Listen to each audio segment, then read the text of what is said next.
Hello everyone, आपका teacher helping hand channel में स्वागत है। आज मैं आप लोगों के साथ कक्षा 3 की शनिवार की शिक्षक डायरी शेयर कर रही हूं, जो 16/4/22 की शिक्षक डायरी है। तो यहां पर पहले मैं आप लोगों को बता दूं कि हम लोगों का 14 तारीख और 15 तारीख को अवकाश था, तो 16 तारीख की है ये शिक्षक डायरी। आप इसे कंप्लीट कर लें। और यह भी बता दूं कि आप लोग अपनी शिक्षक डायरी में वही लिखिए जो आप लोग अपनी कक्षा में कराइए। मैं अपनी शिक्षक डायरी में आसान तरीके से शिक्षक डायरी भरती हूँ और जो हमारे कक्षा के बच्चों का स्तर है उसके अनुसार से ही शिक्षक डायरी भरती हूँ।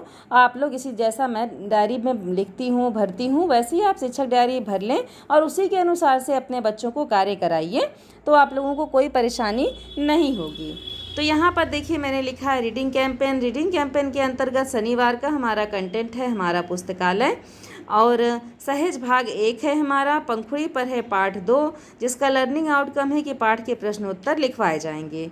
गणित विषय में है छोटी बड़ी संख्याओं का ज्ञान, जिसका लर्निंग आउटकम है कि बच्चे संख्या को अलग करके लिखते हैं। हमारा परिवेश में पाठ 1 में है हमारा परिवार, जिसका लर्निंग आउटकम है कि बच्चे पाठ को समझकर उत्तर देते हैं।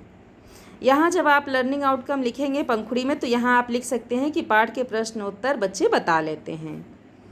नेक्स्ट आते हैं कक्षा के संचालन में। तो यहाँ पर मैंने लिखा है कि सर्वप्रथम कक्षा में स्वच्छता पर चर्चा की जाएगी तथा रीडिंग कैंपेन पर कार्य कराया जाएगा। ये हो गया हमारा। हिंदी विषय में है सहज भाग 1 पर बच्चों को कार्य कराया जाएगा तथा पाठ 2 के प्रश्नों के उत्तर बच्चों को लिखवाए जाएंगे। ये हमारा हिंदी विषय हो गया। गणित में मैंने लिखा है कि बच्चों को संख्याओं में से छोटी बड़ी संख्या अलग करने का अभ्यास कराया जाएगा। हमारा परिवेश में है बच्चों को पाठ 1 हमारा परिवार पढ़ाया व समझाया जाएगा। लास्ट में लिखा है मैंने गृह कार्य दिया जाएगा। यहाँ मैं एक बात बता दूं कि जो भी शिक्षक साथी अपनी शिक्षक डायरी भरते हैं, तो क्रियान्वयन के पश्चात शिक्षक का स्व आकलन वो जब हमारा डे कंप्लीट हो जाए उसके बाद ही हम लोग इसे भरें। जैसे शनिवार को जब हम लोग शिक्षण कार्य कर लेंगे तो उसके बाद ही इसे भरिए। और डायरी आप पूरी भर सकते हैं, लेकिन क्रियान्वयन के पश्चात शिक्षक का स्व आकलन आप कभी ना भरा करें। जब पूरी कक्षा का संचालन हो जाएगा उसके बाद ही इसे भरा करें, क्योंकि इन केस अगर हमारे कोई अधिकारी आ गए चेक करने के लिए तो प्रॉब्लम हो जाएगी।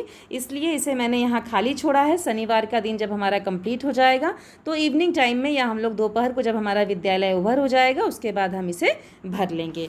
तो इस तरह से कुछ छोटी छोटी बातें होती हैं, लेकिन वह ज़रूरी होती हैं और बाय मिस्टेक कभी कभी ऐसा हो सकता है कि आप भर लें और अधिकारियों का निरीक्षण हो जाए तो समस्या हो सकती है।